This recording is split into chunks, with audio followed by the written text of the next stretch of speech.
Raquel, Yael. ¿De Nefelibata. dónde sale esa palabra? Nefelibata define a las personas que están siempre volando en esta utopía de poder ser y hacer más. Personas que además de soñar, pues hacen las cosas reales, ¿no? Se ponen en acción para cumplir esos sueños. Como iniciativa, como colectivo, empezamos 3 personas. Raquel, que es poeta, yo soy artista digital y gestor cultural, y nuestro otro compañero que se llama Yair Arriaga, él es cuentacuentos. Somos un colectivo que lleva actividades de arte, cultura y educación a personas con discapacidad, en situación de calle, migrantes, adultos mayores. Hospitales. Ahorita traemos mucho el enfoque de la poesía y tenemos ahorita eso, una antología poética. Me siento como un cactus en el desierto, relajado, me siento contenta, ¿no? O sea, y van haciendo sus propias asociaciones. Todos volvemos o nos centramos siempre en el tema de la libertad, la fe y el amor. Todas nos hablan de la libertad y de lo libre que se sienten en comunidad. La libertad de hablar y de escribir. De escribir y la libertad de pronunciarse.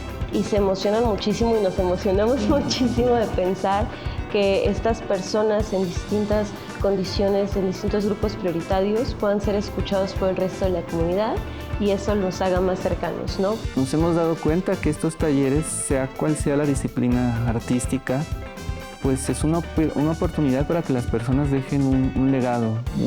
Existí en este momento de la historia, no me fui invisible, no pasé en la oscuridad. Y también es una oportunidad para revolucionar, es esa oportunidad de darle voz. Estas mujeres me dicen, yo llegué a cuidarme a mí misma por primera vez aquí. Allá afuera yo no tuve tiempo de pensar en mí, en lo que yo quería, en lo que a mí me gustaba. ¿El arte qué? El arte salvaje.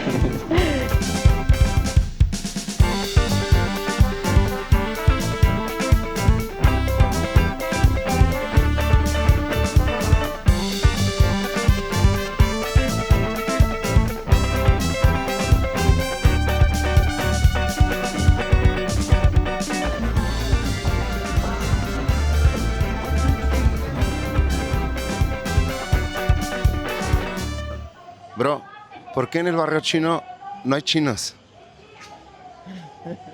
Hay venezolano y colombiano, cubano, menos chino. Nefelibata, colectivo mayormente integrado por mujeres, que nace de la premisa de que la cultura y el arte son un derecho y no un privilegio. Nefelibata diseña, gestiona e implementa intervenciones culturales y artísticas de manera gratuita. No lo sé por qué. O sea, ¿has visto chinos? ¿Los has encontrado por aquí? Especializados en descentralizar los círculos culturales y sus concentraciones. Esta iniciativa trabaja a partir de la equidad, justicia social, inclusión y no discriminación. ¿De qué? Ni hao, ni hao. ¿Ni hao? Por eso también me explico yo. Pues sí, siempre me lo he explicado, que el barrio es chino, pero vengo y no hay chino, puro mexicano. Ellos aman mucho la cultura mexicana y son muy empapados de la misma, pero ellos no son como muy dados a hablar. No les gusta hablar. De hecho, si te das el tiempo de explorar adecuadamente un local, te vas a encontrar un chino. Va. El dueño del Chung siempre está y es un chino. Y el señor habla español. Llevando la actividad cultural a entornos de alta vulnerabilidad social, hospitales públicos, casas de asistencia social, centros de autismo, albergues, centros de reinserción social y campamentos de personas migrantes. Bienvenidas y bienvenidos a Vocera, Nefelibata. Vocera.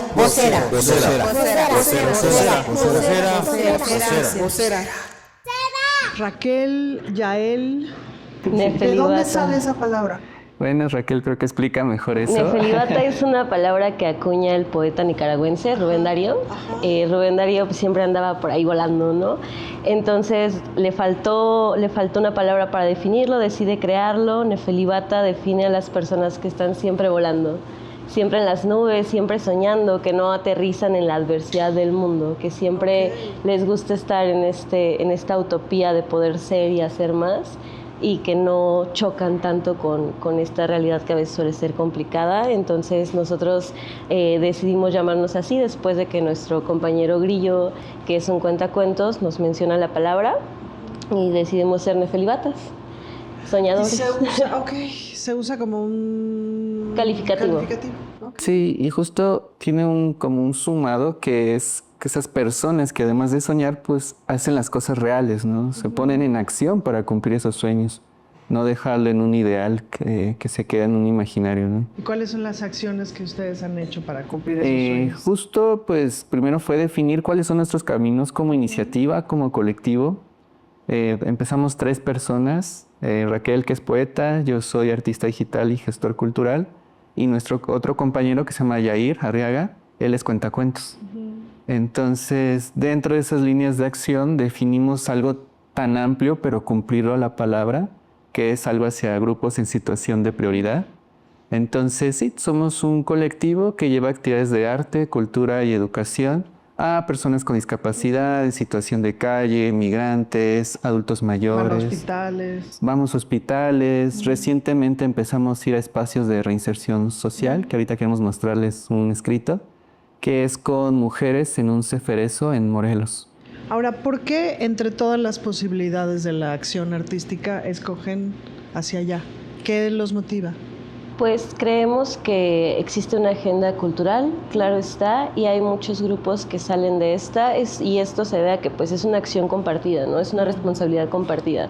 Hay muchos grupos que se priorizan y otros tanto que quedan fuera de la agenda, entonces nosotros decidimos llevar a estas acciones, a esos grupos que a veces quedan excluidos por desconocimiento, un poco porque son rezagados o infravalorados socialmente por todos los gremios. Claro, faltan de acceso, faltan de visibilidad. Entonces nosotros, al ir con este tipo de grupos, no solamente ejercemos nuestra acción o lo que amamos, que es la escritura, que es el cuentacuentos, que es el arte, sino que también visibilizamos necesidades que tienen, que a veces quedan ocultas porque esta misma responsabilidad compartida, tanto Estado, comunidad, grupo, nos hace pues evadirlas un tanto. Son infravalorados, dices. ¿En qué lo notas? O sea, ¿cómo infravalorados por quién? Yo lo noto en ciertos grupos, ya que, por ejemplo, estuvimos en Atlampa. Atlampa está en un CAIS, ahora CASIS, me parece, que son casas de asistencia social que tiene el gobierno aquí de la Ciudad de México. Y estuvimos en Coruña específicamente, que es una casa de adultos con trastornos psicosociales. Y justo ellos se emocionaron mucho cuando escucharon que íbamos, porque nos decían que otros grupos no los buscan por ser hombres, por tener discapacidad psicosocial, y al final del día son grupos que necesitan y merecen esa atención. E ir con ellos democratiza el acceso a la cultura, que tal vez otros grupos, incluso por el desconocimiento, no llegan hasta ellos, o que al verlos como un grupo de hombres que no entran dentro de ciertas agendas culturales, deciden asistir a otro tipo de espacios, y ahí hay grandes personas, grandes poetas, grandes artistas. Ahora, ¿cuál es la diferencia? Es decir, si tú haces un espectáculo, un cuentacuentos, una obra, aquí por ejemplo estamos en el Museo de Arte Popular y vieron que hay una tela negra aquí montada porque se hace el Principito, se está haciendo el Principito. Entonces, para público en general, ¿no? Para quien llegue, compre su boleto y entre. ¿Cuál es la diferencia a la hora de crear para público en general o para estos públicos específicos en donde ustedes van justo a lugares específicos de atención? De hecho, gracias a que el equipo creció, somos 9 personas, pues sí priorizamos los perfiles. Yo, por ejemplo, soy psicólogo educativo y justo mi enfoque es arte y cultura. Entonces ahí sí tienes que pensar a quién va dirigido. ¿Cuáles serían las fortalezas? ¿Cuáles serían los obstáculos? ¿Cuáles serían los retos? Porque sí, hay veces donde nuestra acción es un espectáculo de acuerdo a las características del espacio, pero hay veces que si vamos a ir con un grupo de adultos mayores, ¿qué podemos llevar? ¿Qué no podemos llevar? ¿Qué sí podemos hacer? ¿Qué no podemos hacer? O incluso, ¿qué les gusta a ellos, ¿no? Nosotros con ellos, por ejemplo, en Atlampa, pensábamos un taller de escritura creativa. Pero al final ellos nos dijeron, es que también nos gusta dibujar. Y al final fue una reapropiación. Y trajimos dibujo y escritura a la par. Entonces sí creemos mucho que la acción debe ser responsable, estudiada, comprometida, porque pues, entre más conocimiento tengas de un espacio, de un grupo que abarca todo un espectro enorme, pues más fácil te puedes enfrentar a cualquier reto que nos suceda. Por ejemplo, nosotros siempre preguntamos oportunamente como, ¿hay algo que tengamos que saber? ¿Algo que considerar?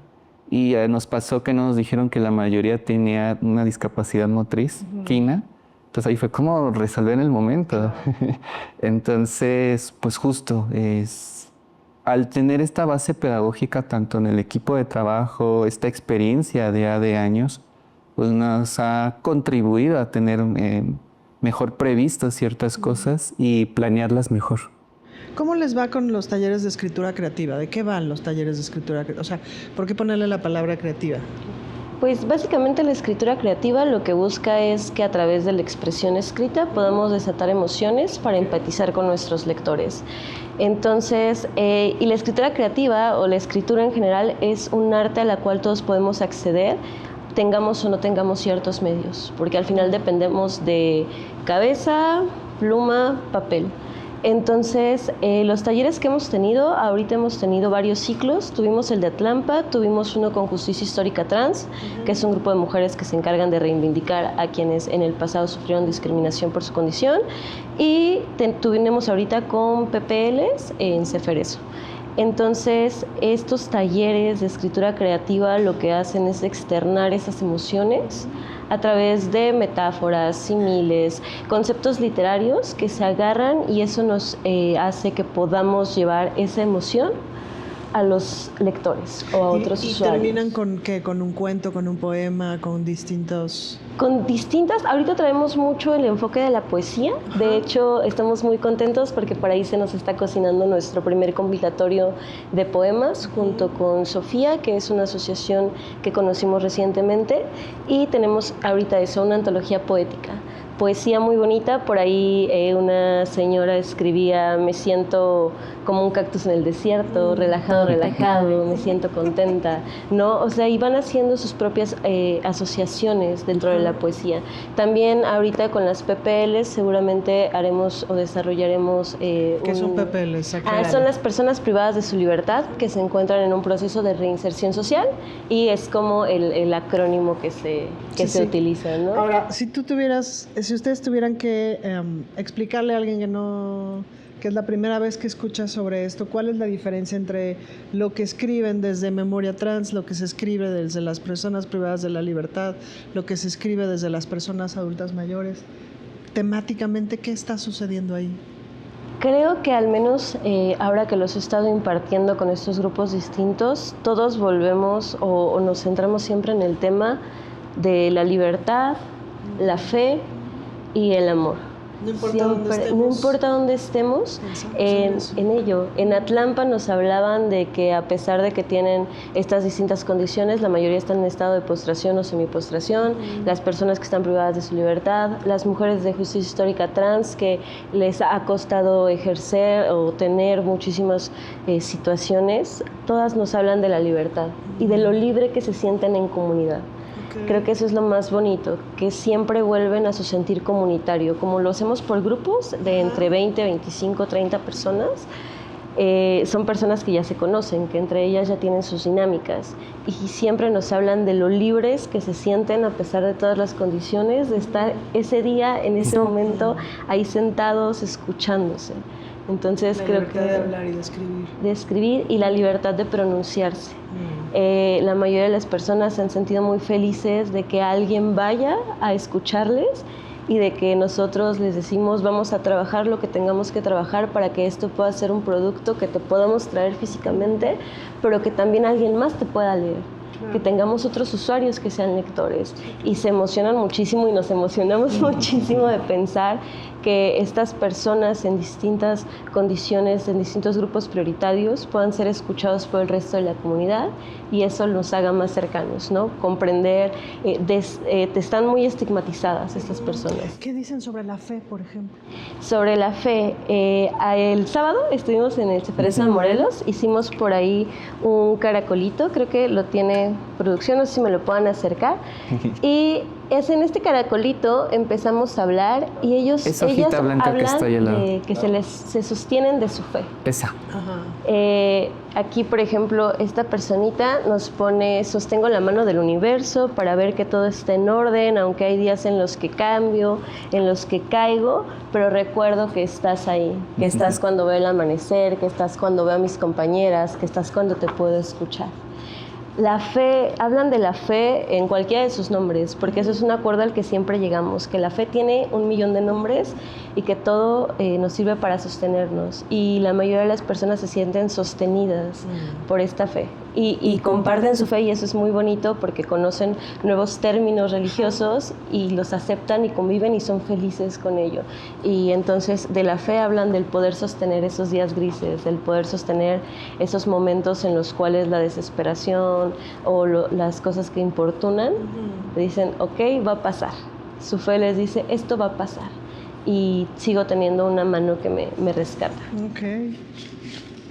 ¿Qué te ha interesado, Yael, de la temática de lo que cuentan las mujeres trans, las personas trans? Vaya, tienen historias fuertísimas. Justo nos hemos dado cuenta que es una oportunidad para ellas de reivindicarse, de romper estigmas sociales, de humanizarlas, porque desafortunadamente pues hay opiniones muy divididas. Entonces el hecho en que ellas puedan escribir, que puedan expresar desde su identidad, desde su memoria colectiva, nos llevamos muchas historias, muchos aprendizajes y vaya, ¿no? Cuántas historias existen. Y de ahí me separo un poquito para hablar también de que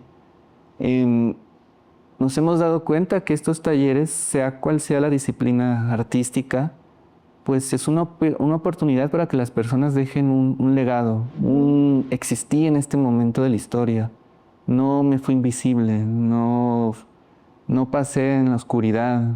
Y también es una oportunidad para revolucionar, para hacer presentes historias.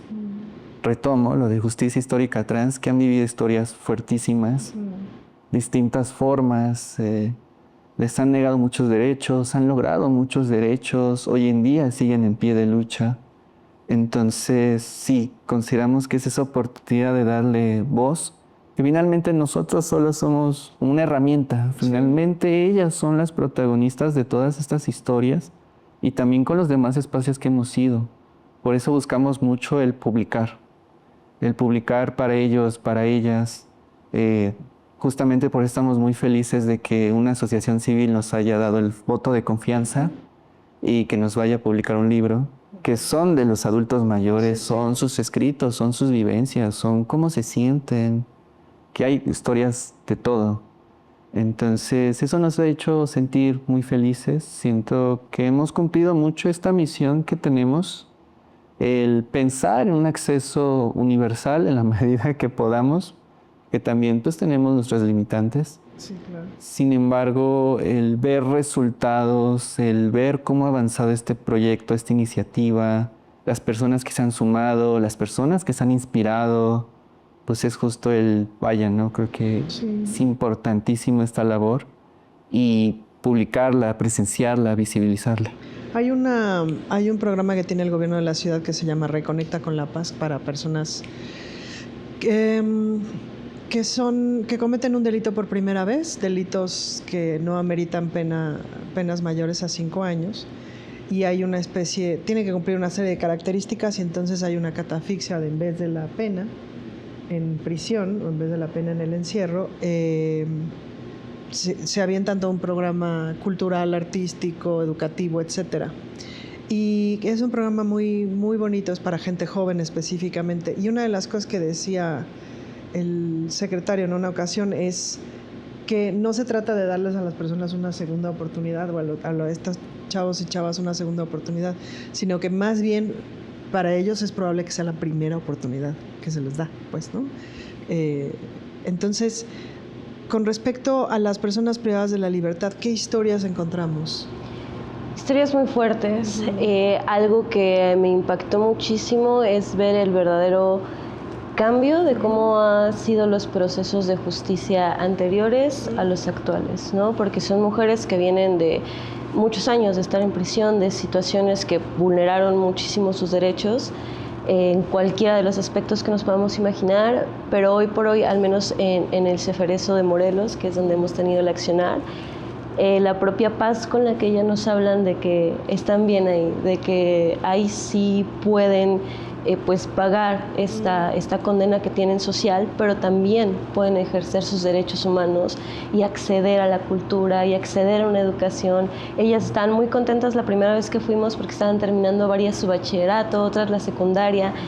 Algo que a mí me impactó este sábado de muchísimo fue que llegamos al punto en el que estas mujeres me dicen, yo llegué a cuidarme a mí misma por primera vez aquí.